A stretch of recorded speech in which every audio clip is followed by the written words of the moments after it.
ముందుగా ఉమేష్ గారు మీరు చెప్పండి ఏమంటారు ఈ చట్టాలు ఎలా ఉన్నాయి? సో ఖచ్చితంగా లక్ష్మి గారు ముందు మీకు అలాగే ప్యానెల్లో ఉన్న శ్రీనివాస్ గారు నర్ర శ్రీనివాస్ గారికి అడుసుమల్ శ్రీనివాస్ గారికి ఇద్దరికి శుభోదయం అండ్ శుభాకాంక్షలు. ముందుగా లక్ష్మి గారు, భారతీయ న్యాయ సంహిత, భారతీయ నాగరిక నాగరిక సురక్ష సంహిత, భారతీయ శిక్షా అధియాన్ అంటే కొద్దిగా పేర్లు కొంచెం చదవడానికి మనం కొంతకాలం వాటిని అవగాహన చేసుకోవడానికి లేదా కంఠస్థం పడడానికి కొద్దిగా టైం పట్టచ్చేమో కానీ కానీ ఖచ్చితంగా బ్రిటిష్ కాలం నాటి చట్టాలు ఏవైతే ఉన్నాయో వాటిని మనం తీసివేస్తూ, అంటే of course criminal procedure code 1973లో మనం రాసుకున్నప్పటికీ ఇండిపెండెన్స్ వచ్చిన తర్వాత ఈ మూడు చట్టాలు ఏవైతే ఉన్నాయో ముందుగా మనం ఒక విషయంలో మాత్రం హర్షించాలి. అంటే ఎంతో కాలంగా మనం ఓన్లీ బ్రిటిష్ వాళ్ళ చట్టాల మీద డిపెండ్ అవ్వాలా, మనకంటూ మనం చట్టాలు చేసుకోలేమా అని అనుకుంటున్న భారతీయులకు లేదు, మన చట్టాలు మనం చేసుకోవచ్చు, మన చట్టాలు మనం రూపొందించుకొని పార్లమెంట్ ద్వారా ఖచ్చితంగా మన చట్టాలు మనం అమలు కూడా చేసుకోవచ్చు. దానిలో కొన్ని ఇనీషియల్గా ప్రతి ఇష్యూలోనూ ప్రతి చట్టం తీసుకొచ్చినప్పుడు అఫీషియల్స్ కానీ లేదా చట్టం మీద ఇప్పుడు ఆల్రెడీ చాలా మంది ఆర్టికల్స్ కూడా రాస్తున్నారు హిందూలో కానీ ఇండియన్ ఎక్స్ప్రెస్ లో కానీ వేరే అదర్ న్యూస్ పేపర్స్ లో, లైక్ అడ్వకేట్స్ కానీ జడ్జెస్ కానీ లేదా అదేవిధంగా పోలీసుల వారికి కానీ ఐపీసీసీ ఆర్పీసీసీ వీటికి సంబంధించి లేదా ఇండియన్ ఎవిడెన్స్ యాక్ట్ ఎంత ముందు అనేవాళ్ళం మనం, దానికి సంబంధించి ఇప్పుడు కొత్త పేర్లు వచ్చాయి కాబట్టి కొత్త పేర్లకు సంబంధించి. సో ఇవన్నీ కొన్ని టీచింగ్ ప్రాబ్లమ్స్ ఉంటాయండి ప్రతి చట్టానికి ఇనీషియల్ డేస్ లో కొన్ని టీచింగ్ ప్రాబ్లమ్స్ ఉంటాయి, వాటిని మనం ఓవర్కమ్ అవటమే. కాకపోతే భారతదేశం ఒక దీన్ని తనంతగా తను ఇప్పుడు ఒక మూడు చట్టాలని ఒక ఏదైతే మన ఇంతకుముందు ఇండియన్ పీనల్ కోడ్ భారతీయ శిక్షా స్మృతిగా పిలుచుకుంటున్న చట్టాన్ని భారతీయ న్యాయ సంహిత అని పిలవటము, క్రిమినల్ ప్రొసీజర్ కోడ్ ని భారతీయ నాగరిక సురక్షా సంహిత ఐపీఎస్ ని బిఎన్ఎస్ ఇంకోటి మనకు ఉంది ఇప్పుడు. ఇంతకు ముందు కూడా మన సోదరులు అన్నగారు నర శ్రీనివాసరావు గారికి కూడా తెలుసు, ఇంతకుముందు మేమేమి ఇండియన్ పీనల్ కోడ్ లో అనేవాళ్ళం కాదు, మొత్తం అంతా వాడేవాళ్ళం కాదు, కోడ్ అనేవాళ్ళం, so section of the code అనేవాళ్ళం. క్రిమినల్ ప్రొసీజర్ కోడ్ అయ్యి ఉండొచ్చు, క్రిమినల్ ఇండియన్ పీనల్ కోడ్ అయ్యి, అలాగే సంహిత సో సెక్షన్ ఆఫ్ న్యాయ సంహిత, సో సెక్షన్ ఆఫ్ సురక్షా సంహిత అనొచ్చు మనం. సో మొత్తం పేరు కూడా వాడాలని ఎక్కడ ఎవడు మనల్ని కంపెల్ చేయరండి. So that is something. ఇంకోటి ఏంటంటే అడ్వకేట్స్ అయినా మేమైనా లేదా న్యాయమూర్తులైనా లేదా పోలీస్ ఆఫీసర్స్ అయినా సో సెక్షన్ ఆఫ్ సో చట్టం మీద ఉపయోగించడం జరిగిందని ఏం చెప్పారు. ఇప్పుడు పర్టికులర్ గా ఇది వచ్చింది కాబట్టి దీన్ని కంపేర్ చేస్తూ అంత ఎలాబరేట్ దాన్ని అబ్రివేషన్ చదువుతున్నాను తప్పితే నిజంగానే అంటే పలకడానికి మాత్రం అంటే ఎవ్రీడే అంటే జనరల్ ప్యారలెన్స్ లో ఎవ్రీడే మనం మాట్లాడుకునే ఇది కాదండి. ఇప్పుడు బిఎన్ఎస్ అంటారు, ఎవరు దాన్ని రెస్ట్రిక్ట్ చేయలేదు కదా. You can say BNS, you can say BSA, you can say BNSS అని కూడా అనొచ్చు. అంటే నాగరిక సురక్షా సంహిత అని అది చాలా సింపుల్ టర్మ్సే కదా, లేమనకు కూడా అర్థమయ్యే ఈజీగా అనే అవకాశం ఉంది కదా. సో అది పక్కన పెట్టే ముందు ఇప్పుడు చట్టంలోకి వెళ్తే కరెక్ట్ గా ఇది దాని నామినిక్లేచర్, ఎందుకంటే నామినిక్లేచర్ మీద కూడా చాలా డిస్కషన్ జరుగుతుంది. ఇదేంటి మరీ హిందీ పదాలు వాడేయటం వల్ల మన సదరన్ పార్ట్ ఆఫ్ ఇండియాలో ఉన్న వాళ్ళకి, ఆంధ్రప్రదేశ్లో కానీ కర్ణాటకలో కానీ లేదా తమిళనాడులో కానీ లేదా కేరళలో కానీ ఉన్న వాళ్ళకి మరి ఇది ఇబ్బందే కదా, మనకి అంత హిందీ అంత బాగా రాదు కదా అన్న ఒక ఒక ఇది కూడా డిస్కోర్స్ కూడా జరుగుతుంది పబ్లిక్ డొమైన్ లో, ఆ ఒక డిస్కషన్ కూడా జరుగుతుంది. కాబట్టి దాన్ని to set a trust once and for all దీన్ని చెప్పడం జరిగింది. మనం ఏమి పేర్లను కంప్లీట్ గా వాడాల్సిన అవసరం లేదు. బిఎన్ఎస్, బిఎన్ఎస్ఎస్ అండ్ బిఎస్ఏ ఇలాగ ఏముందండి. ఇప్పుడు ఒక్కొక్క దాని గురించి మనం మాట్లాడాలంటే ఉమేష్ గారు, అంటే ఈ చట్టాలు సరే పలకడం అనేది పక్కన పెడితే ఇందులో మారిన రూపం పలకడం అనేది కాదు, ఖచ్చితంగా రూపాంతరం దానికి కూడా వస్తాను. పలకడం అనేది మేజర్ గా పబ్లిక్ డిస్కోర్స్ లో దాన్ని తీసుకురావడం అనేది కరెక్ట్ కాదు, ఎందుకంటే దాన్ని సులభంగా పలకచ్చు, అబ్రివేషన్ తో కూడా పలకచ్చు అనేది చెప్పడం కోసమే ఇంతవరకు చెప్పాను. ఇంకా మీలాంటి వాళ్ళు మాట్లాడుతూ పలుకుతారు తప్పితే మీరు అన్నట్టు లేమ్యాన్ లో మాలాంటి వాళ్ళకు కూడా అది కూడా అవసరం వచ్చినప్పుడు మాత్రమే ఆ సెక్షన్ లో ఆ చట్టాల్లో చెప్తాను తప్పితే దీన్ని రెగ్యులర్ గా మనం వాడాల్సిన ఇదైతే కాదు. సరే అంటే పలకడం వరకు దాన్ని ఓవరాల్ గా మనం పక్కన పెడితే భారతీయ శిక్షా స్మృతి, ఇండియన్ పీనల్ కోడ్ అంటే మమ్మల్ని కూడా వెరైటీగా చూసేవారు. సో అందుకని జస్ట్ మనం కోడ్ అంటాం. ఇది మారిన రూపంతో ఇది మారిన రూపంతో తీసుకున్న అంటే కొన్ని న్యాయ సంహితలో ఉగ్రవాదం, వేర్పాటువాదం, తిరుగుబాటు, రాజద్రోహం ఇలాంటి అన్నిటినీ ఒక కేసులుగా పరిగణించడం, ముఖ్యంగా అత్యాచార ఘటనలో, సామూహిక అత్యాచార ఘటనలో జీవిత ఖైదు అలాగే వీరికి మరణశిక్ష లాంటివి కూడా కఠినమైన పెట్టడం ఎలా చూడాలి? బాగుందా బాలేదా? మీ వర్షన్ ఏంటి? సో ఖచ్చితంగా నేనైతే లక్ష్మి గారు వర్జన్స్ అనేవి డిఫర్ అవుతాయి, ఒక మనం చట్టాన్ని చూసే విధానంలో డిఫర్ అవుతాయి. సో ఖచ్చితంగా మనం రెండు విధాలుగా దీన్ని అర్థం చేసుకోవాలండి. ఏవేవి శిక్షలుగా పరిగణించబడ్డాయి అంటే వేటి అఫెన్సెస్ ని శిక్షలుగా పరిగణించబడ్డాయి అనేది మనం భారతీయ న్యాయ సంహిత అంటే ఏదైతే ఇండియన్ పీనల్ కోడ్ ని రిప్లేస్ చేసి తీసుకొచ్చారో దానిలో చూస్తే సరిపోతుంది. పోలీస్ వారికి ఒక స్టేట్ కి లేదా పోలీస్ వారికి ఎట్లాంటి పవర్స్ ఇచ్చారు, అవి హార్ష్ గా ఉన్నాయా లేదా ఎంత ముందు పవర్స్ మళ్ళీ కొత్త దానిలో ఇచ్చారా లేదా ఏమన్నా హార్ష్ గా ఇచ్చారా అనేది మనం భారతీయ నాగరిక సురక్షా సంహిత ఇంతకుముందు ఇదే మనకి క్రిమినల్ ప్రొసీజర్ కోడ్ ఉండేది. సో దానిలో చూస్తే మనకు అర్థమవుతుంది. ఇప్పుడు ఒక్కసారి మనం భారతీయ న్యాయ సంహితలోకి వెళ్తే కొత్త సెక్షన్లు ఏం తెచ్చారు అనేది చాలా మంది అడుగుతున్నారు. దీనిలో ఒక విషయాన్ని నేను వివరించే ప్రయత్నం చేసి తర్వాత మిగతా వాటికి వెళ్ళే ప్రయత్నం చేస్తాను. ఫర్ ఇన్స్టెన్స్ మీరు సెక్షన్ 325 గనక ఈ భారతీయ న్యాయ సంహిత వచ్చిన కొత్త చట్టంలోకి తీసుకుంటే ఇది ఎందుకు వచ్చింది అనేది మనం వివరించే ప్రయత్నం చేద్దాం. బేసిక్ గా మనకి రాజ్యాంగంలో పార్ట్ 4లో అంటే ఏ విధంగా ఇది రాజ్యాంగబద్ధంగా ఈ యొక్క డాక్యుమెంట్ ని క్రియేట్ చేశారు, భారతీయ న్యాయ సంహిత అనే డాక్యుమెంట్ ని ఏ విధంగా రాజ్యాంగబద్ధంగా క్రియేట్ చేశారని చెప్పడానికి ఒక సెక్షన్ ని నేను చెప్పి నేను దాన్ని వివరించే ప్రయత్నం చేస్తా. ఫర్ ఇన్స్టెన్స్ సెక్షన్ 325 ఉంది భారతీయ న్యాయ సంహితలో. ఇది ఇంతకు ముందు ఇంత ముందు ఉన్న చట్టంలో లేదు. అండ్ ఇది ఇంతకు ముందు వాలంటరీ కాజింగ్ గ్రీవియస్ హర్ట్ అనేది ఒకటి ఉండేది చట్టం ఐపీసీలో. ఈ సెక్షన్ 325 కింద దానికి 7 ఏళ్ల పాటు పనిష్మెంట్ విధించడం జరిగింది. సో అది ఆ చట్టంలో అది ఉంది. ఇప్పుడు ఈ చట్టంలో ఏం తీసుకొచ్చారో చూద్దాం ఒకసారి. 325 ఒకసారి చదివి ఇది రాజ్యాంగాన్ని ఎలా అమలు పరిచారు అనేది చెప్పే ప్రయత్నం చేస్తాను నేను.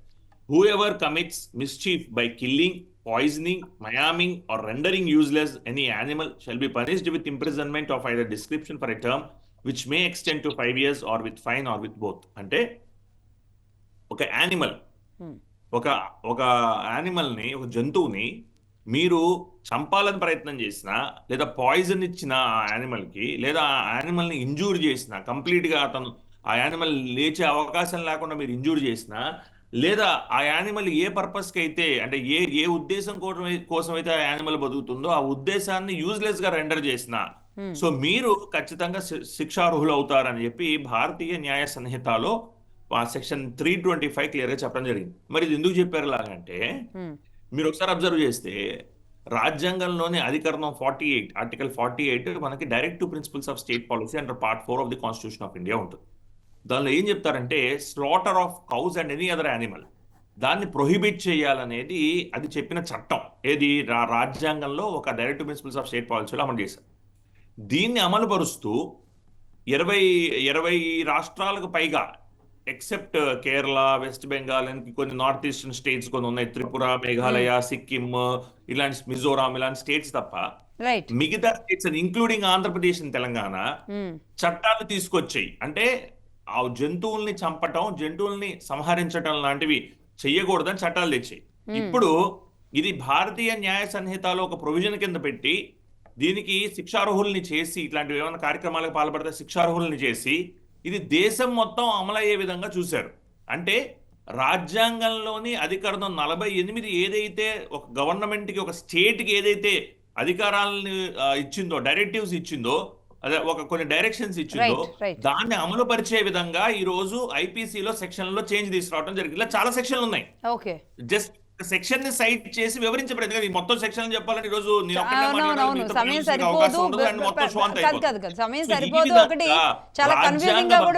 రాజ్యాంగాన్ని ఒక దృష్టిలో పెట్టుకొని అమలు చేసే విధంగా ఈ రోజు భారతీయ న్యాయ సంహిత అనేది ఖచ్చితంగా ఈ రోజు ఉంది. సో ఆ విధంగా ఈ రోజు ఉంది కాబట్టి దాన్ని కూడా మనం అదే విధంగా పరిగణలోకి తీసుకోవాలని నా విన్నపం. రైట్ ఉమేష్ చంద్ర గారు. సో మొత్తంగా దీన్ని అయితే మనం అంగీకరించాలి, దీన్ని స్వాగతించాలి అనేది మీరు చెప్తున్నారు. రైట్, ఒకసారి నర్రా శ్రీనివాస్ గారి దగ్గరికి వెళ్దాం. శ్రీనివాస్ గారు, ఈరోజు ఎప్పుడో అంటే 1872, 1860, 1973 అప్పటి నుంచి ఉన్న చట్టాలనే మనం ఇప్పటికీ కొనసాగిస్తూ ఉన్న నేపథ్యంలో నిజంగా భారతదేశంలో ఒక మార్పు, చట్టాల్లో న్యాయస్థానాల్లో మార్పు రావాలి, ఇవన్నీ మారాలి అని మనం ఏదైనా ఇన్సిడెంట్ జరిగినప్పుడు అందరం కోరుకుంటూ ఉన్న నేపథ్యంలో ఈ మారిన తీరుని ఎలా యాక్సెప్ట్ చేయాలి? ముఖ్యంగా కేసుల రూపం, శిక్షల రూపం కూడా ఇది పూర్తిగా మారిందా లేదంటే పాక్షికంగా మారినట్టుగా కనబడుతుందా? మనం ఈ 3 చట్టాలని కొత్తగా అమలు చేసినటువంటి చట్టాలను మనం పరిశీలించినట్లయితే చాలా వరకు పాత ప్రొవిజన్స్ లో ఉన్నటువంటి అంశాలని మళ్ళా కాపీ పేస్ట్ చేశారు చాలా వరకు. ఉమ్, 80% ఐపీసీ గతంలో ఉన్నటువంటిది మరలా ఉంది. కాకపోతే ఏం చేశారంటే డెఫినేషన్ పార్ట్ లో డెఫినేషన్స్ వేరువేరుగా డిఫైన్ చేస్తే గత చట్టంలో ఉమ్, ఈ చట్టంలో సెక్షన్ 2 కింద 1, 2, 3, 4 అని అరేంజ్ చేశారు. అదొక అంశం. రెండోది సిఆర్పిసిలో 80% సేమ్ రిటైన్ ఓల్డ్ యాక్ట్ ఏదైతే ఉందో సేమ్ యాక్ట్ ని ఓల్డ్ కోడ్ ని రిటైన్ చేశారు. ఉమ్, ఎవిడెన్స్ యాక్ట్ లో ఆశ్చర్యకరంగా 90% గతంలో ఉన్నటువంటి ఏదైతే ప్రొవిజన్స్ ఏదైతే ఇంటర్ప్రిటేషన్స్ ఏవైతే ఉన్నాయో అటన్నిటిని సేమ్ రిటైన్ చేశారు.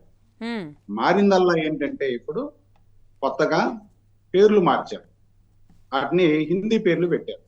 ఉమ్, ఈ హిందీ పేర్లు కూడా ఏంటంటే భారత రాజ్యాంగంలో ప్రత్యేకమైనటువంటి ప్రొవిజన్లో ఏ చట్టం అయినా సరే ఇంగ్లీష్ లో ఉండాలని ఉంటుంది. ఉమ్. కాకపోతే ఇప్పుడు ఇంగ్లీష్ అని అంటారు. ఇది ఈ చర్చన ఈ 3 చట్టాలు కూడా భారతీయ న్యాయ సంహిత, సురక్షా సంహిత, న్యాయ అంటే ఇది అది హిందీ చట్టాలు అంటారా, సంస్కృతం పదాలు లాగా చూడాలా మనం? రెండు సంస్కృతం హిందీ మేళవింపుతోటి పెట్టారు వాడు ఆ మ్మ్. పేర్లు. ఉమ్, ఇప్పుడు మనం అర్థం చేసుకోవాల్సింది ఏంటంటే కొత్త చట్టాలు కొత్తదనంగా ఉంటే అందరం ఆహ్వానించాల్సిందే, మనం దాంట్లో అటువంటి అభ్యంతరం పెట్టాల్సిన పని లేదు. ఉమ్, కానీ ఈ చట్టం ద్వారా వచ్చినటువంటి మార్పులు దేనికి దోహదం చేస్తాయి అనేటువంటిది ఇప్పుడు చర్చ. ఉమ్, చాలా ప్రొవిజన్స్ గతంలో పోలీస్ అధికారులకి కొన్ని అధికారాలని కట్టైలు చేస్తూ ఇస్తే వాళ్ళకి విస్తృతమైనటువంటి అధికారాలను ఇచ్చారు. ఉమ్, అంటే అరెస్ట్ సమయంలో ఏం చేయాలి, ఎవరి దగ్గర ప్రొడ్యూస్ చేయాలి, ఎన్ని గంటల్లో కన్సర్న్ జ్యుడిషియల్ ఫస్ట్ మ్యాజిస్ట్రేట్ దగ్గర ప్రొడ్యూస్ చేయాలనేటువంటి దాన్ని సడలిస్తూ అది ఎనీ మ్యాజిస్ట్రేట్ అని ఇచ్చారు. ఉమ్. అంటే ఎనీ మ్యాజిస్ట్రేట్ అంటే రేపు ఎగ్జిక్యూటివ్ మ్యాజిస్ట్రేట్స్ అంటే ఎంఆర్ఓలు వీళ్ళు కూడా వస్తారు. ఇది దేనికి దారితీస్తుంది అంటే అరెస్ట్ సందర్భంలో ప్రభుత్వాలు ఏవైనా దుర్మార్గమైనటువంటి ప్రభుత్వాలు వచ్చినప్పుడు పోలీస్ యంత్రాంగాన్ని ఉపయోగించుకోవడం కోసం, లేకపోతే ఎగ్జిక్యూటివ్ మ్యాజిస్ట్రేట్ల దగ్గర ఒక ఎండార్స్మెంట్ తీసుకోవాలి. అదే మీరు జ్యుడిషియల్ మ్యాజిస్ట్రేట్ దగ్గర అయితే ఎక్స్టర్నల్ ఇన్ఫ్లుయెన్సెస్, పొలిటికల్ ఇన్ఫ్లుయెన్సెస్ అనేది ఏమాత్రం ఉండవు ఖచ్చితంగా. ఉమ్, కానీ ఈ రోజు ఈ మార్పులు తీసుకురావడం ద్వారా ఏమవుతుందంటే ఎగ్జిక్యూటివ్ మ్యాజిస్ట్రేట్ల దగ్గర కనుక రిమాండ్ పెట్టేటట్లయితే వాళ్ళు రిమాండ్ ఆర్డర్స్ లో కూడా ఏ విధమైనటువంటి రిమాండ్ ఆర్డర్స్ రాస్తారో, ఎగ్జిక్యూటివ్ ఏ విధంగా పనిచేస్తామనేది మనందరికీ తెలుసు. ఇది ఒక అంశం. ఉమ్, 2, 0 ఎఫ్ఐఆర్ తీసుకొచ్చామని చెప్తాం. మరి 0 ఎఫ్ఐఆర్ గతంలోనే సుప్రీంకోర్టు మార్గదర్శకాలతో 0 ఎఫ్ఐఆర్ ఉంది, కొత్తగా వచ్చింది ఏం కాదు, అదే చట్టంలో పెట్టారు. ఉమ్, సరే 0 ఎఫ్ఐఆర్ అనేటువంటిది ఒక మంచి అంశమే, ఎందుకంటే అంశం. బాధితులు అవును. ఎక్కడైనా ఫిర్యాదు చేస్తే ఆ ఫిర్యాదుల్ని స్వీకరించడం, వాటిని ఎఫ్ఐఆర్ గా తీస్తుంది. కానీ ఇంకొక ఆశ్చర్యకరమైన విషయం ఏంటంటే ఆన్లైన్ ఎఫ్ఐఆర్. ఉమ్, సపోజ్ ఇప్పుడు మీరు మీ మీద నాకు కోపం ఉండి నేను ఎక్కడో బాంబే నుంచో లేకపోతే గోవా నుంచో ఒక ఈమెయిల్ పంపిస్తా పోలీస్ స్టేషన్. ఉమ్, పంపిస్తే ఆ ఈమెయిల్ ద్వారా వచ్చినటువంటి ఫిర్యాదుని సేకరించి ఎఫ్ఐఆర్ రిజిస్టర్ చేస్తారు. సహజంగా క్రిమినల్ జూరిస్ప్రుడెన్స్ ఒక 25 ఏళ్ళు మేము క్రిమినల్ జూరిస్ప్రుడెన్స్ లో క్రిమినల్ చట్టాల గురించి ప్రాక్టీస్ చేశాం కాబట్టి నేరం ఎక్కడైతే జరుగుతుందో అక్కడ ప్రాథమికంగా రిపోర్ట్ ఇస్తారు.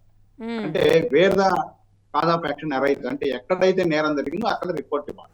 ఇక్కడ నేరం జరిగితే గుంటూరులోనో విజయవాడలో నేరం జరిగితే గోవా నుంచో బాంబే నుంచో ఇయ్యలేం కదా, అవును. దానికి అసలు ఆన్లైన్ ఎఫ్ఐఆర్ అవసరం లేదు కదా. ఉమ్, అంటే ఆన్లైన్ ఎఫ్ఐఆర్ ద్వారా ఒక రకమైనటువంటి గందరగోళం సృష్టించబడేటువంటి అవకాశం భవిష్యత్తులో ఎరైజ్ అవుతుంది. ఎందుకంటే నా మీద కోపంతో ఎవరైనా ఫాల్స్ ఎఫ్ఐఆర్ లేదా ఫాల్స్ రిపోర్ట్ ఇస్తారు, మళ్ళీ 3 రోజుల్లో వచ్చి సంతకం పెట్టాలి.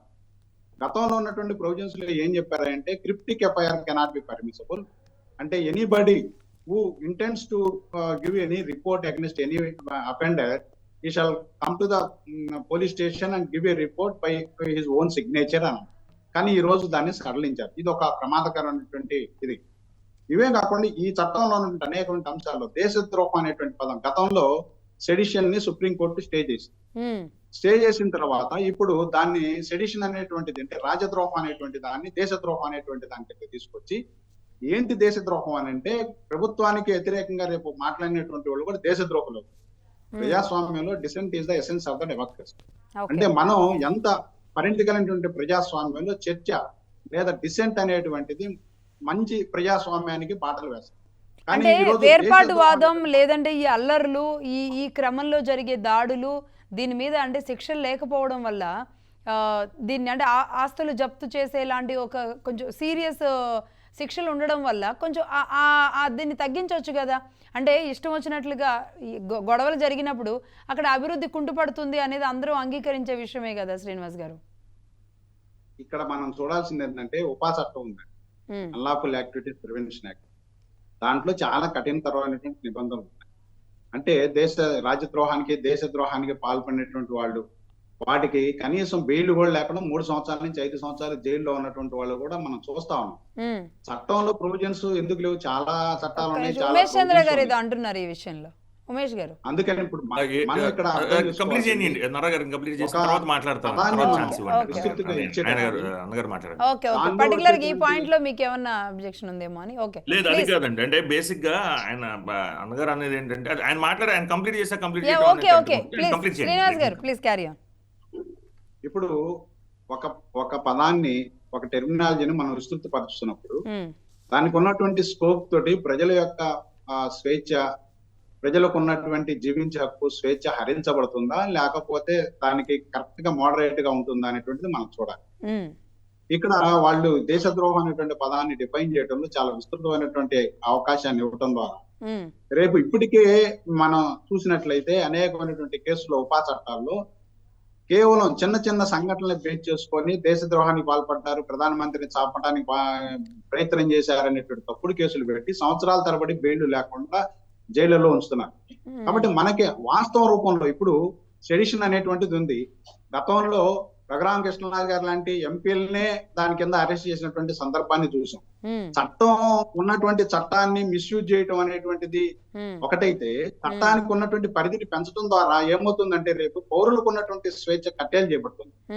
ఇంకొకటి, ఎవరైతే అరెస్ట్ చేసినటువంటి వ్యక్తుల్ని గతంలో బేడీలు వేయడం అనేది చాలా రేర్ కండిషన్ లో జరుగుతుంది. ఇవాళ వచ్చినటువంటి చట్టంలో బేడీలు వేయడం అనేటువంటి చాలా సులువు అవుతుంది. ఇంకొక అంశం ఏంటంటే, శ్రీనివాస్ గారు ఇంకొక అంశం ఏంటంటే, ఒకటి మనం ఈ పౌర సమాజంలో ప్రజలకు ఉన్నటువంటి హక్కుల్ని, రాజ్యాంగపరమైనటువంటి హక్కుల్ని మనం కాపాడటానికి కొత్త చట్టాలు దోహదపడతాయా లేదా అని కనుక మనం పరిశీలించినప్పుడు ఒక అంశం మనకు స్పష్టమయ్యేది ఏంటంటే, అనేకమైనటువంటి ప్రొవిజన్స్, కొత్తగా తెచ్చినటువంటి ప్రొవిజన్స్, ఒక విట్నెస్ ప్రొటెక్షన్ సంబంధించి కొన్ని ప్రొవిజన్స్ పెట్టారు. అది మంచిదే. కొన్ని మంచి అంశాలను మనం స్వాగతించాల్సిందే. కానీ పూర్తి స్థాయిలో చర్చ జరగకుండా, మనకి మీరు చూశారు, ఈ చట్టాలు కనుక ఎప్పుడైతే పార్లమెంట్ లో ఆమోదవుతున్నాయో ఆ రోజు పార్లమెంట్ లో ప్రతిపక్షాలు సంబంధించిన వాళ్ళు ఒక్కరూ లేరు. ఇలా ప్రజాస్వామ్యం ఈ విధంగా చేస్తారా? చట్టాలను చేసేటప్పుడు డెలిబరేషన్స్ చేయాలి. కానీ ఈ చట్టానికి సంబంధించినటువంటి ప్రాతిపదిక చేసినటువంటి కమిటీలు ఎవరైనా న్యాయవాదులు కానీ న్యాయమూర్తులు కానీ ఉన్నారా? మాజీ బ్యూరోక్రాట్స్ ఉన్నారు, లేదా అకాడమిషియన్స్ ఉన్నారు. వాళ్ళకి ప్రాక్టికాలిటీ ఏం తెలుస్తుంది? ప్రాక్టికాలిటీ ఉన్నటువంటి న్యాయవాదుల్ని, న్యాయమూర్తుల్ని లేదా రిటైర్డ్ న్యాయమూర్తుల్ని వేయటం ద్వారా ఎటువంటి ప్రొవిజన్స్ మార్పు చేయాలనేటువంటి చూడాలి తప్ప మనం ఏదో ఒక ఉద్దేశాన్ని మనసులో పెట్టుకొని. అంటే ఇక్కడ శ్రీనివాస్ గారు, నిరసన తెలియజేయడం లేదంటే ఖండించడం, దాన్ని వ్యతిరేకించడం అనేది ఒకటి. బట్ అంటే ఆ భావ స్వేచ్ఛ ఏదైతే ఉందో దాన్ని దుర్వినియోగం చేసే విధంగా, అంటే ఆస్తులు ధ్వంసం చేయడం, రాళ్ల దాడులు చేయడం, లేదంటే ఇంకేదైనా ఇలాంటిది చేయడం దగ్గర కదా ఇక్కడ. అంటే అక్కడ, అంటే నాకు అర్థమైన వరకు అక్కడ ఒక మెలికి పెట్టారు అంటే అక్కడ కదా అర్థమవుతుంది. అటన్నిటిలో ఇప్పటికే ఐపీసీకి సంబంధించి అనేకమైనటువంటి ప్రొవిజన్స్ ఉన్నాయి. ఆస్తులు ధ్వంసం చేసిన, దేశ ద్రోహం చేసిన, ఇంకొక ద్రోహం చేసిన ఐపీసీలో ఉన్నాయి. నేను అంటుంది ఏంటంటే, ఒకటి మనం ప్రశ్నేసుకోవాలి, ఈ కొత్త చట్టం ద్వారా నువ్వేం మార్పు చేయదలుచుకున్నావు? ఒకవేళ మార్పు చేయదలుచుకున్నావు, దానికి కొన్ని వంద ఏళ్లకు పైగా నడుస్తున్నటువంటి చట్టాన్ని నువ్వు అమాంతరం మార్చేసేసి ఒక హిందీ పేర్లు పెట్టి రాజ్యాంగ స్ఫూర్తిని, సమైక్య స్ఫూర్తిని దెబ్బతీస్తున్నావు. ఒకటి. రెండో అంశం ఏంటంటే, ఈ కొత్త చట్టం ద్వారా వచ్చినటువంటి నూతన ప్రొవిజన్స్ ప్రజలకు ఉపయోగపడతాయా లేదా, సమాజానికి ఉపయోగపడతాయా లేదా అనేది ఆలోచించాలి. ఆ ఆలోచించే క్రమంలో స్టేక్ హోల్డర్స్ గా ఉన్నటువంటి ప్రతి ఒక్కరి యొక్క అభిప్రాయాన్ని తీసుకోవాలి. అటువంటి అభిప్రాయం స్వీకరించబడిందా? స్వీకరించబడలేదు. ఎప్పుడు నోటిఫై చేశారు? కోవిడ్ టైంలో చేశారు. ఈ డిస్కషన్ అంతా ఎప్పుడు జరిగింది? ఈ కమిటీ అంతా ఎప్పుడు చేశారు? కానీ ప్రతిపక్ష నాయకులకి కనీసం మాట్లాడే స్వేచ్ఛ ఇచ్చి పార్లమెంట్ లో దీన్ని డిబేట్ చేశారా? చేయలేదు. ఇలా చట్టాలు చేస్తారా ప్రజాస్వామ్యంలో? ఇది ప్రజాస్వామ్య స్ఫూర్తి, ఇది రాజ్యాంగ స్ఫూర్తి. కాబట్టి చట్టాలను చేసేటప్పుడు మీరు వైట్ డిస్కషన్ చేయండి, తప్పేం లేదు. మంచి అభిప్రాయాలు తీసుకోండి, లేకపోతే మంచి స్టేక్ హోల్డర్స్ మార్పు చేయాలి కానీ ఇంత ఇమీడియట్లీ చేయడం కరెక్ట్ కాదు అనేది మీ కొన్ని వందల సంవత్సరాల నుంచి అమలవుతున్నటువంటి చట్టాన్ని. ఉమేష్ గారు మీరు మాట్లాడండి. నడుసుమల్లి గారు కూడా ఉన్నారు. ఒకసారి మీరు దీని మీద ఏం చెప్పాలనుకుంటున్నారు ఉమేష్ గారు? ఒక విషయం అండి, ఇప్పుడు పెద్దలు నర్రా శ్రీనివాసరావు గారు చెబుతూ 80% of the Indian penal code ని భారతీయ న్యాయ సంహితలో అమలు 80 నుంచి 90% వరకు న్యాయం అదే సేమ్ ఏదైతే ఉన్నదో దాన్ని అమలు పరచడం జరుగుతుందని చెప్పారు. కరెక్ట్ గా చెప్పారు ఆయన. అలాగే జీరో ఎఫ్ఐఆర్ లాంటి మంచి కొత్త కాన్సెప్ట్స్ తీసుకొచ్చారని చాలా ఇదిగానే చాలా మంచిది. ఆబ్జెక్టివ్ గానే ఆయన కూడా చెప్పారు. 18 ఏళ్ల వయసులోపు అమ్మాయిల మీద జరిగిన ఇది కానీ సామూహిక అత్యాచారం ఇది కూడా దాడులు మంచిదే కానీ కదండి. ఇవన్నీ విత్ ప్రూవెన్. జరుగుతుంది. ఆయనకు కూడా తెలుసు. నరసింహరావు గారు సీనియర్ కౌన్సిల్, ఆయనకు కూడా తెలుసు. ఏదైతే మనం ఎప్పుడు చట్టాలు అనేవి స్టాటిక్ గా ఉండవండి, డైనమిక్ గా ఎప్పటికప్పుడు మారుతూ ఉండాలి. రాజ్యాంగాన్ని మనం 100 సార్లకు పైగా మార్చుకున్న మన దేశంలో చట్టాలని మనం మార్చుకోకూడదు. లేదా జరుగుతున్న సిచ్యువేషన్స్ కి, ఫర్ ఇన్స్టెన్స్ హానర్ కిల్లింగ్స్ ఉన్నాయి. మన రాష్ట్రంలో జరగకపోయినా చాలా రాష్ట్రాల్లో హానర్ కిల్లింగ్స్ జరుగుతున్నాయి. అవునవును. హానర్ కిల్లింగ్స్ రిఫ్లెక్ట్ చేస్తూ ఏదో ఒక సెక్షన్ ఖచ్చితంగా ఐపీసీలో మన ఇప్పుడు భారతీయ న్యాయ సంహితలో పెట్టాలి కదా. అవును. సో అలాంటివి చేశారు కదా. అదేవిధంగా ఆన్లైన్ ఎఫ్ఐఆర్ లాంటివి ఇప్పుడు మనకు తెలియని విషయం కాదండి. ఫస్ట్ ఇన్ఫర్మేషన్ రిపోర్ట్ అనేది to set the criminal motion in action. So FIR register చేయించుకోలేకపోవటం అనేది ఒక దౌర్భాగ్యమైన పరిస్థితి. ఈ రోజు కూడా మనకి ఎంతో మంది ప్రైవేట్ కంప్లైంట్లు వేయటం లేదా హైకోర్టులో రిట్ పిటిషన్లు వేసుకోవటం లాంటి దుస్థితిలో ఈ రోజు ఇంకా ఎవరైతే ఇబ్బంది పడుతున్న శతగాత్రులు ఎవరైతే ఉన్నారో వాళ్ళు ఈ రోజు కూడా న్యాయస్థానాలకు వెళ్ళి న్యాయస్థానం తలుపులు తట్టాల్సిన పరిస్థితి ఉంది. అలాంటి వాళ్ళకి ఒక వెసులుబాటు కల్పించడం అనేది మనం తప్పు పట్టాల్సిన చర్య కాదనేది నా అభిప్రాయం, విత్ ఇమ్మెన్స్ రెస్పెక్ట్. అదే రైట్ రైట్. అంటే ఆన్లైన్ అందుకే ఆన్లైన్ ఎఫ్ఐఆర్ నేను తప్పు పట్టదలుచుకోలేదు. ఆన్లైన్ ఎఫ్ఐఆర్ ఖచ్చితంగా 14 రోజుల వ్యవధి ఉంది. ఇప్పుడు ప్రిలిమినరీ ఎంక్వైరీ చేయాలి ప్రతిదానికి. అంటే Going by ఆన్లైన్ ఎఫ్ఐఆర్స్ అనే వరకు ఆ సంఖ్య పెరుగుతుంది. మళ్ళీ జీరో ఎఫ్ఐఆర్ అనేది ఎంతవరకు సాధ్యపడుతుంది అనేది కూడా చూడాలి. ఇంకోటి జీరో ఎఫ్ఐఆర్ ఖచ్చితంగా జీరో ఎఫ్ఐఆర్ సుప్రీంకోర్టు డైరెక్టివ్ నే బేస్ చేసుకొని చట్టంలో ఇది చేయడం జరిగింది. దాని మీద ఎక్కడ డిస్ప్యూట్ లేదు. అండ్ దాని మీద కూడా నరసింహ శ్రీనివాసరావు గారు చాలా హంబుల్ గా, చాలా ఆబ్జెక్టివ్ గా మంచి మంచి కాన్సెప్ట్ తీసుకొచ్చారు. చట్టం రూపం ఇచ్చారు దానికని చెప్పడం జరిగింది. దానిలో ఎవరికి డిస్ప్యూట్ లేదు. ఓకే. ఇక్కడ అన్నిటికన్నా ముఖ్యమైనది ఏంటంటే డిస్కస్ చేయలేదు అని ఏదైతే అన్నారో, నేను ది హిందూ అండి, one of the main stream news papers, one of the well reputed news papers, the Hindu లో క్లియర్ గా ఏం రాశారో నేను ఒకసారి చదివినిపించే ప్రయత్నం చేస్తాను. ఒక్క line. Even though A standing committee of parliament went in to the draft and recommended some changes. Standing committee of the parliament, ఒక ప్రతి చట్టం ఒక కమిటీకి వెళ్తుంది. ఆ కమిటీలో కొన్ని రికమెండేషన్స్ జరుగుతాయి. ఆ రికమెండేషన్స్ మళ్ళీ రిఫ్లెక్ట్ చేసేలాగా డ్రాఫ్ట్ లో చేంజెస్ చేయడం జరుగుతుంది. A standing committee of parliament went into the draft and recommended changes are widely discussed with civil society. Civil society అంటే మీరు, నేను, అలాగా సమాజంలో ఎక్కడైతే పార్లమెంట్ లో ఉన్న మెంబర్స్, పార్లమెంట్ లో ఉన్న వాళ్ళు కాకుండా సివిల్ సొసైటీలో మనందరం భాగమే. జర్నలిస్టులుగా మీరు, న్యాయవాదులుగా నేను, అనలిస్టులుగా శ్రీనివాస్ గారు, అడుసుమల్లి శ్రీనివాస్ గారు, మనందరం ఒక దానిలో భాగస్వామ్యం. వాళ్ళందరితో డిస్కస్ చేసి ఎప్పుడు తీసుకొచ్చారు ఇది మీరు ఒకసారి అబ్జర్వ్ చేస్తే, ఇప్పుడే పెద్దలు నరసింహ శ్రీనివాసరావు గారు మాట్లాడుతూ కోవిడ్ టైంలో ఈ చట్టాలను తీసుకొస్తామని, అమల్లోకి తీసుకొస్తామని చెబుతూ ఇప్పుడు తీసుకొచ్చారన్నారు. కోవిడ్ ఎప్పుడైంది? ఎంత కాలం ఉంది? 3-4 సంవత్సరాల వ్యవధి ఉంది కదా. సో ఇంతకాలం ఇంతమంది ఇంత ఒపీనియన్స్ తీసుకొచ్చిన చట్టాల మీద ఈ రోజు అంటే ఎంతమంది నుంచి ఒపీనియన్స్ తీసుకున్నా, ఎంతమందిని ఇందులో ఇన్వాల్వ్ చేశారనేది ఆ ట్రాన్స్పరెన్సీ లేదంటున్నారు. లేదా ప్రధానమంత్రి గారు ఎవరో చెప్పే పరిస్థితి ఉండదు. కాదే ఇవ్వాల్సిన టైం ఇచ్చారా లేదా? నిన్న చెప్పి ఈ రోజు తీసుకొచ్చారా? నిన్న లాస్ట్ మంత్ చెప్పి ఈ మంత్ తీసుకొచ్చారా? 4 ఏళ్ల క్రితమే చెప్పారా? మీరే చెప్తున్నారు కదా 4 ఏళ్ల క్రితమే చెప్పారు. మీరే చెప్పారు కదా ఇది జీరో ఎఫ్ఐఆర్ లాంటి మంచి కాన్సెప్ట్స్ దీనిలో ఇన్కార్పొరేట్ చేశారని. మరి ఇన్ని మంచి ఉన్నప్పుడు ఎక్కడన్నా ఎస్ నిందాక చెప్పా, ప్రతి దానిలోనూ మంచి ఎంతో కొంత చెడు ఉంటుంది.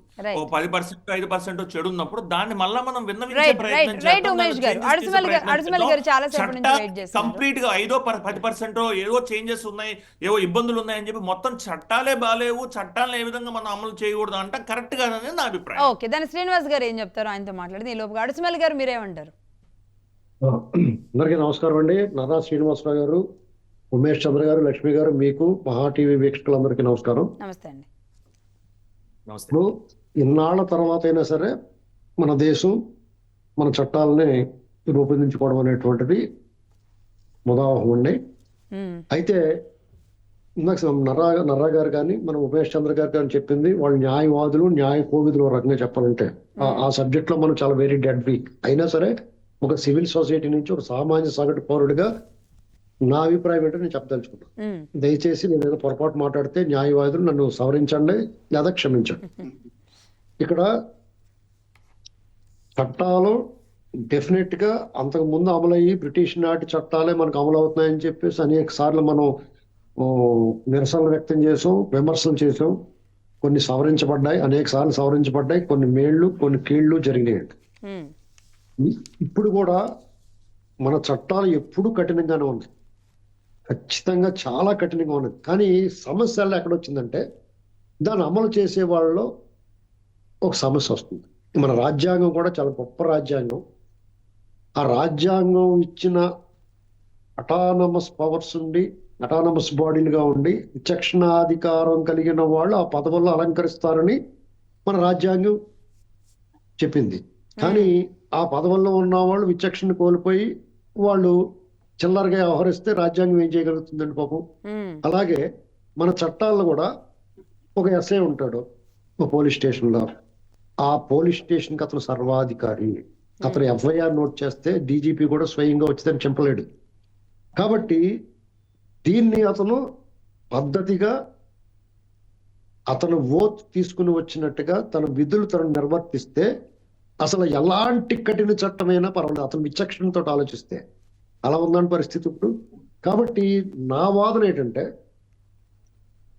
వీళ్ళు ఇన్ని చేసిన వాళ్ళు ఐఏఎస్లు ఐపీఎస్లు వస్తారు. వాళ్ళు కఠిన శిక్షణ, కఠోర శ్రమ, బాగా మెరుగైన ఫలితాలు సాధించే వాళ్ళు విద్యార్హతలు సంపాదించి వాళ్ళు ఉద్యోగంలోకి వస్తారు. వాళ్ళకి అన్ని పరీక్షలు చేస్తారు కానీ వాళ్ళ మానసిక స్థితిని ఎందుకు అంచనా వేయలేరని డెఫినెట్ గా చేయాలి కదా. వాళ్ళు అలాంటి వాళ్ళు నడవడికి ఏంటి, ఇప్పుడు మీరు విదేశాలకు వెళ్ళాలి, పోలీసు మీ పాస్పోర్ట్ ఇవ్వాలంటే ఇంటికి వచ్చి ఎంక్వైరీ చేస్తారు, మీ నేర చరిత్ర ఉందా, మీరేంటి, మీ పరిస్థితి ఏంటని. అలాగే ఒక కీలకమైన బాధ్యతలు ఇచ్చేటప్పుడు ఈ దేశంలో అత్యున్నత స్థానాలు దేనికన్నా సరే రాజ్యాంగబద్ధ పదవుల్లోకి రావాల్సిన వాళ్ళందరికీ కూడా వాళ్ళకి ఒక రకమైన పరీక్ష పెట్టాల. లేదంటే ప్రమాదం కదండి, వాళ్ళ చేతిలోకి వెళ్ళిపోద్ది కదా. అంటే వాళ్ళ విచక్షణ అధికారం మీద ఆధారపడి ఉందా మన ప్రజాస్వామ్యం అంటే ఎంత డొల్లతనమో అర్థమవుతుందా. అంటే ఈ ప్రపంచంలోని అతిపెద్ద ప్రజాస్వామ్య దేశంలో మనం గొంతు నొక్కడం అంత ఈజీగా అనిపిస్తుంది ఒక్కొక్కసారి ఏమనిపిస్తుంది అంటే ఈ ప్రజాస్వామ్య దేశంలో ది బ్యూటీ ఆఫ్ డెమోక్రసీ అని చెప్పుకుంటాం అనేక సార్లు. కాబట్టి ఇక్కడ జాగ్రత్త తీసుకుంటే వీళ్ళు ఎలాంటి చట్టం చేసినా, ఎంత కఠినమైన చట్టం చేసినా మనకు ఇబ్బంది ఉండదండి. ఇదివరకు ఎమర్జెన్సీ ప్రకటించి మాత్రమే చేయగలిగిన పనులు ఈసారి ఎమర్జెన్సీ లేకుండా చేయడానికి అవకాశం వచ్చింది అనిపిస్తుంది నాకు, అంటే ప్రాథమికంగా. కానీ ఇప్పుడు ఏమనుకుంటారు, ఇప్పుడున్న ప్రభుత్వాల మీద విమర్శ చేయడానికి మనం ఈ చట్టాలు తెచ్చారు, ఇంకా ఇది ప్రజాస్వామ్యాన్ని హననం చేయడానికి వాళ్ళ చేతిలో రాజ్యాధికారాన్ని మొత్తాన్ని తీసుకుని రాచరికం వైపు వెళ్తా ఉన్నారని కొన్ని విమర్శలు వస్తున్నాయి. కానీ రేపు మళ్ళా వీళ్ళే అధికారులకు వస్తారని గ్యారంటీ ఏముంది, ఇంకొకరు రావచ్చు, వాళ్ళు వీళ్ళ మీద ఎవరు తీసిన గోతులు వాళ్ళే పడ్డారన్నటువంటి వాదన కూడా మాట రావచ్చు. కానీ ఇక్కడ నేను చెప్పేది ఏంటంటే కీలకమైన రాజ్యాంగబద్ధ పదవులు రాజ్యాంగ చట్ట రక్షణలో ఉండి కొన్ని ఉద్యోగాల విషయంలో ఒక మార్పు తీసుకురావాల్సిన అవసరం ఉందండి ఈ దేశం. ఎందుకంటే ఒక జిల్లా అధికారి, ఆ జిల్లా అధికారి మెజిస్టేరియల్ పవర్స్ ఉంటాయి, ఆ జిల్లాకి సర్వాధికారిగా ఉంటాడు.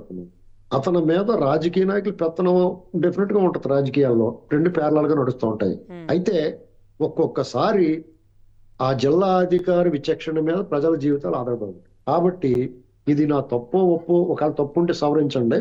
వాళ్ళకు కూడా లేదు అంటే మీరు అన్న దాంట్లో 100% యాక్సెప్టెన్సీ ఉందండి. ఒకసారి శ్రీనివాస్ గారిని అడుగుదాం. శ్రీనివాస్ గారు, ఇప్పుడు అడుసుమల్లి గారే కాదు, అంటే ఒక రకంగా సమాజం మొత్తం కోరుకునేది ఈ చట్టాలు ఎంత కఠినంగా ఉన్నప్పటికీ కూడా అందులో ఉన్న వెసులుబాట్లు, అందులో ఉన్న లొసుగులు, దాని ద్వారానే నేరం చేసిన వాళ్ళు ఏ రకంగా అయినా బయటకు వస్తారు. అది ఎఫ్ఐఆర్ అవుతుందా, ఆ తర్వాత అది 0 FIR గా మారుతుందా? ఒక మాట లక్ష్మి గారు, అడుసుమల్లి గారు చెప్పండి. ఇప్పుడు ఎలాంటి చట్టాలకైనా ఎంత కఠినంగా ఉన్నా, దుర్భేద్యంగా ఉన్నా దానికి లొసుకులు డెఫినెట్ గా ఉంటాయండి. దాన్ని వెతకగలుగుతారు. అంటే మన ఒక సేయింగ్ ఉంది, every law there is an exemption అన్నట్టుగా కొన్ని మినహాయింపులు ఉంటాయి. కాబట్టి దీన్ని ఈ న్యాయవాదులు డెఫినెట్ గా ఇలాంటి న్యాయవాదులు ఉండబట్టి ఒక న్యాయాన్ని కాపాడగలుగుతున్నారు. ఇది ఆ న్యాయవాదులందరూ కూడా దీని మీద అసలు మాట్లాడాల్సిందే వాళ్ళు, ఎందుకంటే న్యాయశాస్త్రాన్ని చదివారు వాళ్ళు. దీంట్లో ఉన్న కంప్లీట్ గా మేమేంటో పైపైన చూస్తాం, వాళ్ళు లోతుగా వెళ్తారు.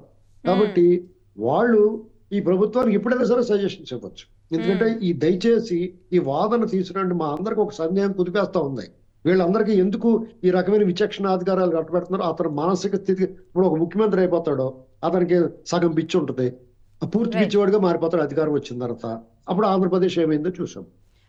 కాబట్టి ఇలాంటి పరిస్థితుల్లో దయచేసి ఇలాంటి రాజ్యాంగ చట్ట రక్షణలో ఉన్న ఆ పదవులు రాజ్యాంగ పదవులు కానీ రాజకీయ పదవులు కానీ ఏ పదవులైనా సరే దయచేసి వాటిల్లో వ్యక్తులకు సర్టిఫికేట్ ఉండాలి వాళ్ళకి రైట్ రైట్ అనేటువంటిది కొంచెం మాట్లాడండి సార్. యా యా రైట్ అండి. శ్రీనివాస్ గారు, నరా శ్రీనివాస్ గారు. మనం పెద్దలు వారందరికీ గౌరవిస్తూ ఒక మాట చెప్తారు. మ్మ్. మనకి ఈ చట్టాలు బ్రిటిష్ వాళ్ళు రూపొందించినప్పటికీ ఈ చట్టాల్లో అనేకమైనటువంటి మార్పులు మనం చేసుకుంటాం. మ్మ్. మీకు ఉదాహరణ ఏంటంటే 1973 క్రిమినల్ ప్రొసీజర్ కోడ్ అనేది భారతదేశంలో మన రాజ్యాంగం వచ్చిన తర్వాతనే మనం మార్చుకున్నాం. మ్మ్. ఇప్పుడు దాన్ని కూడా మార్చారు. 1973 చట్టాన్ని కూడా మార్చేసారు. మ్మ్. అది మనం తయారు చేసుకున్నది, బ్రిటిషులు తయారు చేసిన తర్వాత దాన్ని పూర్తిగా రివాంప్ చేసేసి మ్మ్. 1898 కోడ్ ని తీసేసి 1973 చట్టాన్ని పెట్టుకున్నాం. మ్మ్. నేను ఇప్పుడు స్పష్టంగా చెప్పదలుచుకున్న నా అభిప్రాయాన్ని స్పష్టంగా చెప్పదలుచుకున్నది ఏంటంటే, మనం ఎన్ని చట్టాల్లో మార్పులు చేసినా భౌతికమైనటువంటి పరిస్థితుల్లో మార్పులు చేయకుండా ప్రజలకు న్యాయం జరగదు. మ్మ్. మేము అనేకమైనటువంటి కేసులు చేసాం. ముఖ్యంగా ఫారిన్ కేసెస్ కూడా కొన్ని డీల్ చేయడం జరిగింది. Family matters, criminal cases. మ్మ్. మనకు కనపడేది ఏంటంటే, వెస్ట్రన్ కంట్రీస్ లోను మనకి ఉన్నటువంటి తేడా ఏంటంటే, అక్కడ చాలా కేసులు మీడియేషన్, కన్సిలియేషన్ ద్వారా పరిష్కరించబడతాయి. మ్మ్.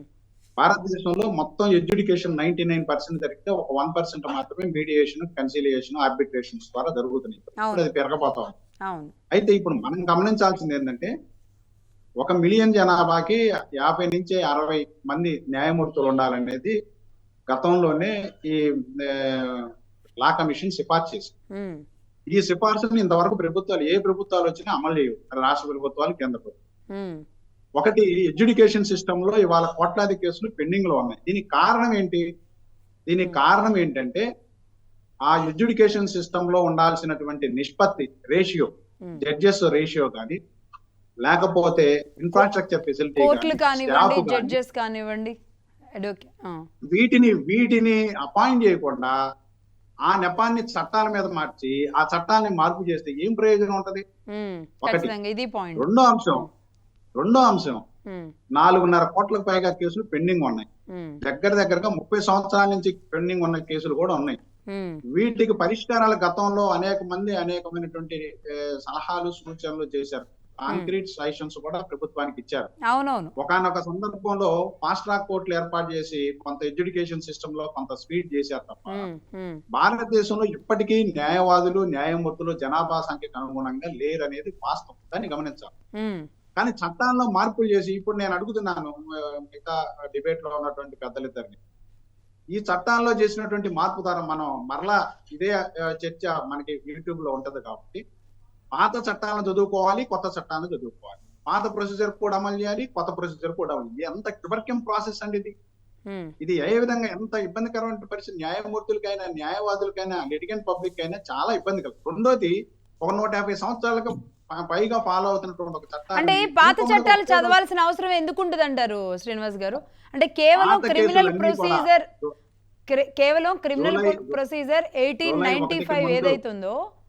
1895 ఏదైతే ఉందో అది ఏజెన్సీ ప్రాంతాల్లో మాత్రమే అది ఇంప్లిమెంట్ అవుతుంది తప్పితే. అవును, ఇప్పుడు ఉన్నటువంటి ఐపీసీ, సిఆర్పిసి ఎవిడెన్స్ వెంటనే రద్దు కావాలి. ఓకే. పాత కేసులు అంటే జూలై 1కి ముందు ఫైల్ అయినటువంటి పాత కేసులన్నీ పాత చట్టం ద్వారా చదవాలి. ఇప్పుడు మాకు తలా బొప్పి కట్టుద్ది న్యాయవాదులకు ముఖ్యంగా. ఎందుకంటే పాత చట్టాలు, దాంట్లో ఉన్న సెక్షన్స్ గుర్తు పెట్టుకోవాలి. ఇంకొక 20 ఏళ్ళు గుర్తు పెట్టుకోవాలి. ఎందుకంటే ఇప్పుడున్న కేసులన్నీ డిస్పోజ్ కావడానికి 15-20 ఏళ్ళు పడతాయి. డబ్బిండి కానీ ఏదైనా. కొత్త చట్టాన్ని చదవాలి, కొత్తవి గుర్తు పెట్టుకోవాలి. ఇది న్యాయమూర్తులకైనా, న్యాయవాదులకైనా చాలా ఇబ్బందికరమైన పరిస్థితి. ఒకటి. రెండోది, ఇప్పుడు ఒకవేళ పాత చట్టంలో ఏమైనా మార్పు చేయాలి, మార్పు చేయాల్సి ఉంటే అనేకమైన మార్పులు ఇప్పటికే చేశారు కదా. 304B డౌరీ డెత్, 304A అనేకమైనటువంటి ప్రొవిజన్స్ మార్చారు కదా పాత చట్టాల్లో. పాత చట్టాలు స్టాటిక్ గా లేవు. ఉమేష్ గారు చెప్పినట్టుగా స్టాటిక్ గా ఏ చట్టం లేదు. అన్ని చట్టాల్లోనూ మార్పు చేశారు. ఐపీసీలో మార్పు చేశారు, సిఆర్పిసిలో మార్పు చేశారు, ఎవిడెన్స్ యాక్ట్ లో మార్పు చేశారు. ఇన్ని మార్పులు చేసి స్వతంత్రం వచ్చిన తర్వాత ఈ 75 ఏళ్లలో అనేకమైనటువంటి మార్పులు చేశారు చట్టాలకి. చట్టాల్లో మార్పులు ఏం చేయకుండా లేరు.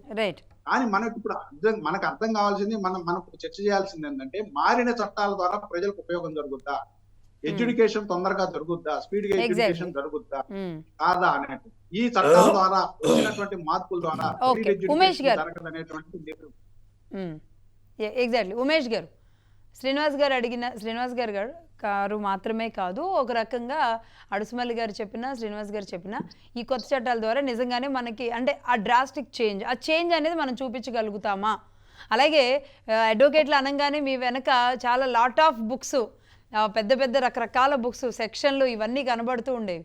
అవి ఎలా చదువుతారా ఈ అడ్వకేట్లు అనేది ఒక తలకాయ నొప్పి కూడా ఉంది. ఏదైనా కేసు టేకప్ చేసినప్పుడు మీరు అంత కష్టపడాలి. ఇప్పుడు కొత్త రూపంలో మళ్ళీ ఇంకొన్ని బుక్స్ వస్తాయేమో. ఆయన అన్నట్టు, శ్రీనివాస్ గారు అన్నట్టు తల బొప్పి కట్టడం మాత్రం అడ్వకేట్లకు ఖాయం. కానీ దానివల్ల అయినా సరే కనీసం కొన్నేళ్ల తర్వాత అయినా సరే కొత్త చట్టాల ద్వారా కొత్త మార్పులు అనేది ప్రజలు భరోసాగా ఉండొచ్చా? కొత్త చట్టం వచ్చింది నాకు అన్న ధైర్యంగా ఉండొచ్చు అంటారా?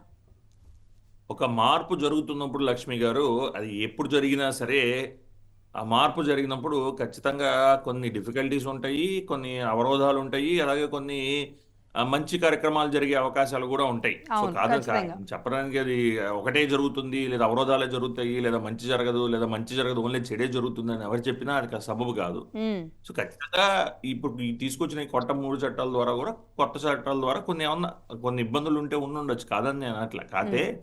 ఆ ఇబ్బందులు ఏంటి? ఇప్పుడు మీరు అన్నట్టు బిహేవియరల్ ప్యాటర్న్స్ లో చేంజెస్ రావాలంటే, ఒక ఆఫీసర్లో కానీ వాళ్ళ యాటిట్యూడ్ లో చేంజ్ రావాలంటే, సో ఖచ్చితంగా దేర్ ఆర్ ఓన్లీ 2 ఆప్షన్స్ అండి. ఒకటి, వాళ్ళని సెన్సిటైజ్ చేయాలి, అంటే ఏదైనా ఒక ఇష్యూ మీద వాళ్ళని సెన్సిటైజ్ చేయడం ఒకటైతే, రెండవది నువ్వు గనక కరెక్ట్ గా యాక్ట్ చేయకపోతే నీ మీద చర్యలు తప్పవు అని ప్రభుత్వాలు కూడా ఆలోచించాలి. ఉమ్, అవి ప్రభుత్వాలు ఎప్పుడు ఆలోచిస్తాయి? నేను ఒక విషయం ఇక్కడ అవుట్ ఆఫ్ కంటెక్స్ట్ కాదు, ఇది ఖచ్చితంగా దీన్ని మనం మెన్షన్ చేయాలి. ఉమ్, నేను ఆంధ్రప్రదేశ్ రాష్ట్ర పౌరుల్ని ఖచ్చితంగా అభినందిస్తున్నా. ఎందుకు అభినందిస్తున్నానంటే, అలయన్స్కి 164 సీట్లు ఇచ్చినందుకు అభినందించట్లా, ఉమ్, అపోజిషన్ 11కు పడేసినందుకు అభినందిస్తున్నా. ఎందుకంటే మీరు సరిగ్గా పరిపాలించకపోతే, మీరు గనక ప్రజలు మెచ్చినట్టు గనక మీరు నడుచుకోకపోతే, మీరు వ్యవస్థల్ని, అన్నిటికన్నా ఇంపార్టెంట్ అండి, ప్రభుత్వంలో అత్యంత ముఖ్యమైన వ్యవస్థ, అత్యంత పటిష్టంగా ఉండాల్సిన వ్యవస్థ, అన్నిటికన్నా జనాలకు బాగా రిలేట్ అయ్యే వ్యవస్థ పోలీస్ వ్యవస్థ. ఉమ్, ఆ వ్యవస్థని కనుక మీరు ఇష్టానుసారంగా కనుక యూజ్ చేస్తే 151 వచ్చిన వాళ్ళని 11కు పడేస్తామని ఈరోజు ఈ ఆంధ్రప్రదేశ్ ప్రజలు ఏదైతే తీర్పిచ్చారో, ఉమ్, ఆ విధంగా కనుక ప్రజలు తీర్పిస్తే, ఎవరైతే రాజకీయ నాయకులు ఉన్నారో వాళ్ళు ఖచ్చితంగా క్షమించాలి ఈ మాట మాట్లాడుతున్నందుకు. నేను ఒక రాజకీయ నాయకుడి గురించి, ఒక పార్టీ గురించి మాట్లాడు, ఒళ్ళు దగ్గర పెట్టుకొని పనిచేస్తారు. ఖచ్చితంగా. అది అవసరం. అట్లీస్ట్ గా అడుసుమల్లి శ్రీనివాస్ గారైనా, లేదా అడ్వకేట్ గా నర్రా శ్రీనివాసరావు గారైనా, లేదా ఒక అడ్వకేట్ గా నేనైనా, ఒక జర్నలిస్ట్ గా మీరైనా కోరుకునేది ప్రజాస్వామ్యంలో ప్రజలకి, ఓట్లేసిన ప్రజలకు మంచి జరగాలి అని. ఈ చట్టాలు ఇవన్నీ ఓట్లేసిన ప్రజలకు మంచి జరగకపోతే ఎందుకండి? ఏంటి, for what purpose, why enacting all these laws? నేను సటన్లీ చెప్తా, ఇవి జరగాలంటే మొత్తంగా అయితే ఇందులో ఏమండి నాయకులుగా ఉన్న లక్ష్మి గారు ఒక్క నిమిషం కైండ్లీ, ఎవరైతే ఆఫీసర్లు స్టేట్ ని రిప్రజెంట్ చేస్తారో వాళ్ళు ఖచ్చితంగా ఒళ్ళు దగ్గర పెట్టుకొని పనిచేయాలి. వాళ్ళు ఒళ్ళు దగ్గర పెట్టుకొని పనిచేయాలంటే, నాయకులు ఎవరైతే వాళ్ళందరినీ డైరెక్ట్ చేస్తారో వాళ్ళు ఒళ్ళు దగ్గర పెట్టుకొని పనిచేయాలి. వీళ్ళందరూ ఒళ్ళు దగ్గర పెట్టుకొని పనిచేయాలంటే ఖచ్చితంగా ప్రజలు ఒక మ్యాండేట్ ఇవ్వాలి. ఆ మ్యాండేట్ ఎలా ఉండాలంటే, నీకు 151 కాదు, నీకు 175కి 175 వచ్చినా 5 ఏళ్ల తర్వాత నేను 1కో 2కో పడేసే అధికారం మా చేతుల్లో ఉంది, గుర్తు పెట్టుకో. నీకు 5 ఏళ్ల పాటే మేము అధికారం ఇచ్చాము, ఇష్టానుసారంగా నువ్వు బిహేవ్ చేస్తే నేను ఎక్కడికైనా తీసుకొచ్చే అధికారం మాకుందని చెప్పినప్పుడు వ్యవస్థల్లో గానీ, ఆ బిహేవియర్ లో గానీ చేంజ్ వస్తుంది. దాని చట్టాల ద్వారా చేంజ్ తీసుకురావాలనో, దాని వలన ఆ చేంజ్లు జరగట్లేదు కాబట్టి ఈ చట్టాలు లోపభూయిష్టంగా ఉన్నాయి అంటాం కూడా కరెక్ట్ కాదు. లోపభూయిష్టంగా ఏ చట్టం అయినా ఏదో ఒక ఫ్లాప్స్ ఉంటుంది, స్ట్రెంగ్త్ ఉంటుంది, దానిలో వీక్నెస్ కూడా ఉంటుంది. వీక్నెస్ ఉంది కదా అని చట్టాలను గాలి ఇసిరేద్దాం అనుకోవటం కూడా కరెక్ట్ కాదు. బాగున్నాయి కదా అని చట్టాలను కంప్లీట్ గా తీసుకుందాం అనుకోవడం కరెక్ట్ కాదు. ఏవైతే సివిల్ సొసైటీలో ఉన్న మీరు మన అడుసుమల్లి శ్రీనివాసరావు గారు, నర్రా శ్రీనివాసరావు గారు సజెషన్స్ సర్టెన్లీ మనం ఇవ్వచ్చు. ప్రముఖుల దగ్గర నుంచి 300 సజెషన్స్ చాలా పెద్ద ఎత్తున వెళ్ళాయి. బట్ ఇది ఎలా మార్పుతుందో చూద్దాము. సరే, దీంతో పాటు ఇప్పటివరకు అంటే ఇందులో ప్లస్లు ఉన్నాయి, మైనస్లు ఉన్నాయి. మైనస్లు ఏంటి అంటే పలకడం కానివ్వండి, దీని ఇంప్లిమేషన్లో ఎలా చేస్తారు అనేది కానివ్వండి ఒకటి. కానీ ఇప్పుడు ఆంధ్రప్రదేశ్లో ఈ చట్టాల ద్వారా నేరాలు ఎదుర్కొంటున్న నాయకుల విషయంలో ఈ చట్టాలు, కొత్త చట్టాలు ఏమైనా కొత్త కొరడా పెట్టబోతున్నాయా? అంటే ఇప్పుడు ఒక విషయం అండి లక్ష్మి గారు, ఒక పాయింట్ నేను చెప్పి మీ విషయం మీరు క్లోజ్ చేద్దాం. క్లోజ్ చేద్దాం. చట్టాల్లో ఇప్పుడు మార్పులు తీసుకొచ్చినందువలన అధికారుల్లో కానీ, రాజకీయ నాయకుల్లో కానీ మార్పులు వస్తాయని మనం అనలేము. అది ప్రజాస్వామ్యంలో ప్రజల యొక్క ఓటు హక్కును వినియోగించుకుని ఆ విజ్ఞత వల్ల మార్పులు వస్తాయని చెప్పడానికి ఇందాక నేను ఒక పొలిటికల్ ఎగ్జాంపుల్ మీకు సైట్ చేయడం జరిగింది, కానీ వేరే విధంగా కాదు. రెండోది, మీరు చెప్పినట్టు ఏదైతే ఇప్పుడు ఈ కొత్త చట్టాల వల్ల కొత్త వాళ్ళకి అధికారులకి ఖచ్చితంగా పాత చట్టాలు ఆల్రెడీ అమల్లో ఇంతకుముందు ఉన్న చట్టాలను ఏ విధంగా దాన్ని ట్రాన్సిషన్ చేస్తారు, ఎందుకంటే అవి ఇంకా అవి లేవు. వాళ్ళ రిట్రోస్పెక్టివ్ ఎఫెక్ట్ అనేది మనం క్రిమినల్ లాకి ఇవ్వలేం. మనకి there is an constitutional bar to that effect. Retrospective అంటే పాతకి నువ్వు పాతగా జరిగిన క్రైమ్లకి ఇప్పుడు కొత్త చట్టాలు కట్టడం అలాంటిది ఉండదు. మరి అట్లాంటి వాటిని ఎట్లా రెక్టిఫై చేస్తారనేది కూడా ఒక పాయింట్ ఉంటుంది. ఆల్రెడీ చేసిన వాటిని మనం ముందర తీసుకెళ్లాల్సి వస్తుంది. ఆల్రెడీ కట్టిన చట్టాలను ఎలా ముందర తీసుకెళ్లాల్సి వస్తుంది. ఖచ్చితంగా అదే చట్టాలు అవే వాటిని మనం చదవాల్సి వస్తుంది. కానీ ఈ డిఫికల్టీ కానీ ఈ సమస్య కానీ ఎప్పుడు మార్పు జరిగినా ఉంటుంది. సో ఈ రోజు ఈ మార్పు జరిగింది ఉంది. సో ఖచ్చితంగా పార్లమెంట్ ఒక డెసిషన్ తీసుకుంది. ఇంకోటి ఏంటంటే దీన్ని డిస్కస్ చేయలేదు, దీన్ని డెలిబరేట్ చేయలేదు, దీన్ని ఏదో త్వరితగతిని తీసుకొచ్చారు, ఏదో కావాలని జనాల మీద పుష్ చేశారు అంటాం కూడా కరెక్ట్ కాదు. ఇంకోటి చెప్పా, పేర్ల విషయంలో ఎందుకంటే నేను ఫస్ట్ స్టార్ట్ చేయటమే మీరు అడగకపోయిన పేర్ల విషయంలో ఎందుకు నేను స్టార్ట్ చేయాల్సి వచ్చిందంటే అందరికి మెయిన్ గా మన సదరన్ పార్ట్ ఆఫ్ ఇండియాలో ఉన్న వాళ్ళకి సమస్య పేర్లతో వచ్చింది. సో అందుకని నేను చెప్పా దాని పేరు మొత్తం మీరు అనాల్సిన అవసరం లే. భారతీయ న్యాయ సంహిత అనాల్సిన అవసరం బిఎన్ఎస్ అంటే సరిపోద్ది. భారతీయ నాగరిక సురక్ష సంహిత అనాల్సిన అవసరం లే, బిఎస్ఎస్ అంటే సరిపోతుంది. సో బిఎన్ఎస్ మన అసలు ఇంకొకటి ఇండియన్ ఎవిడెన్స్ యాక్ట్ అనేది కూడా ఎవరు పెద్ద ఇప్పటి వరకు అయితే పలకలేదు కదండి. సో అందుకని నేను అనేది ఏంటంటే my only contention, my only this thing submission is, so ఖచ్చితంగా ఇప్పుడు ఎవరైతే రాజకీయ నాయకులు ఈ కేసులు ఫేస్ చేస్తున్నారో రేపు ఉదయం కనుక వాళ్ళ మీద కేసులు కడితే కొత్త చట్టాల ద్వారానే కట్టాలి. ఆల్రెడీ మొన్న అమల్లో కూడా వచ్చేసింది. నాకు తెలిసి ఢిల్లీలో ఒక వ్యాపారి మీద ఫస్ట్ కేసు కట్టారని కూడా మనకి న్యూస్ రిపోర్ట్స్ అవి కూడా వచ్చాయి బిఎన్ఎస్ ద్వారా. స్ట్రీట్ వెండర్ మీద పడింది. తెలంగాణలో కూడా 2 కేసులు పడినాయి. ఇలా ఉందండి. రైట్, చూద్దామండి. అంటే ఇది ఏ టర్న్ తీసుకుంటుంది. లక్ష్మి గారు ప్లీజ్ అడిస్మల్ గారు కంక్లూడ్ చేయరా? మళ్ళీ కంక్లూడ్ చేస్తాం. ఇప్పుడు ఈ మార్పు అనేటువంటిది యండమూరి వీరేంద్రనాథ్ గారు చాలా క్రితం ఒక రాశారు ఏంటంటే, మార్పు ముందు వ్యతిరేకిస్తారు, తర్వాత విమర్శిస్తారు, చివరికి అనుసరిస్తారు అనేటువంటిది ఆయన చెప్పింది అక్షర సత్యం అది. అలాగే ఇప్పుడు ఇందాక మీరు ఇప్పుడు ఉమేష్ చంద్ర గారు చెప్పింది కానీ లేకపోతే మన నర్రా గారు చెప్పినట్లు కానీ వాళ్ళు డెఫినెట్ గా న్యాయవాదులు కాబట్టి వాళ్ళు ఆ కోణంలో చెప్తారు. నేనేమనుకుంటున్నానంటే ఈ కొత్త చట్టాలు కొన్ని కఠినంగా ఉన్నాయి కాబట్టి రేపు ఆంధ్రప్రదేశ్ కానీ లేకపోతే ఇక్కడ ప్రభుత్వాలు మారిన చోట తెలంగాణ అనేక చోట్ల కానీ ఈ రాజకీయ నాయకులు చాలా ఇబ్బందులు ఎదుర్కొంటారు అనేటువంటి అనిపిస్తా ఉంది నాకు. తర్వాత మళ్ళా అదే వాళ్ళకి రావచ్చు తర్వాత రోజుల్లో కూడా. కాబట్టి ఎవరైనా కానీ ఇందాక కొంచెం కఠినంగా మాట్లాడినా మన ఉమేష్ గారు ఏ నాయకుడైనా లేకపోతే ఏ అధికారి అయినా సరే కొంచెం జాగ్రత్తగా విచక్షణతోటి ప్రజల కోణంలో ఆలోచించి చర్యలు తీసుకున్నా పని చేసినా అందరికీ మేలు, వాళ్ళకు కూడా మేలు జరుగుతుంది నా అభిప్రాయం. నర్రా గారు మీరేమంటారు? రాజకీయ నాయకులు ముఖ్యంగా ఆంధ్రప్రదేశ్లో కేసులు ఎదుర్కొంటున్న వాళ్ళు ఈ కొత్త చట్టాల బారిన పడే అవకాశాలు ఉంటాయా? కొత్త చట్టాలు పాత నేరాలకి పాత చట్టాలే వర్తిస్తాయండి. ఓకే ఎప్పటి నుంచి జరిగే నేరాలు చట్టాలు వర్తిస్తాయి కాబట్టి పాత చట్టాలనే వదులుకోవాలి, పాత చట్టాల ప్రకారం ఫాలో కావాలి. పాత కేసులన్నిటికీ కొత్త చట్టాలలో కూడా ఏంటంటే వాటికి సంబంధించి ఆర్థిక నేరాలకు సంబంధించి ప్రత్యేకంగా పెద్ద మార్పులేమీ రాలేదు. ఎందుకంటే ఇట్లాంటి స్పెషల్ ఇన్వెస్టిగేషన్ ఏజెన్సీస్ ఉన్నాయి కాబట్టి సిబిఐ. ఆంధ్రప్రదేశ్ లో ఏదైనా కేసు ఫైల్ అవ్వాలి అంటే గనక ఇప్పుడు ఈ ఫస్ట్ నుంచి ఏ నాయకుల మీద కేసు పడుతుందో దాని మీద అయితే మాత్రం కొత్త చట్టాలు వర్తింపజేసేలాగా, పాత నేరాలకి కొత్త చట్టాలు వర్తింపజేసేలాంటి లింక్ పెట్టడానికి కూడా ఉండదంటారా? లేదు, అవకాశం లేదు. ఎందుకంటే కేంద్రం ఆల్రెడీ దాన్ని నోటిఫై చేసింది. హోమ్ మినిస్ట్రీ వీళ్ళందరూ కూడా పాత నేరాలు జూలై 1కి ముందున్న నేరాలన్నిటికీ పాత చట్టాలు వర్తిస్తాయి. జూలై 1 తర్వాత ఉన్నటువంటి నేరాలకు మాత్రమే కొత్త చట్టాలు. ఓకే అండి, థ్యాంక్ యూ అండి. ఇంకా అంటే ఇది ఒక రకంగా బేసిక్ మాత్రమే. ఎలాబొరేట్గా ఇంకా మనం అనేక సార్లు దీన్ని డిబేట్ చేస్తేనే సామాన్య ప్రజలందరికీ కూడా ఈ చట్టాల గురించి అర్థమయ్యే అవకాశం ఉంటుందండి. మరొకసారి మళ్ళీ మాట్లాడదామండి. థ్యాంక్ యూ అండి. ఉమేష్ చంద్ర గారు, అడిస్మల్ గారు, నర్రా శ్రీనివాస్ గారు, ముగ్గురికి ధన్యవాదాలు.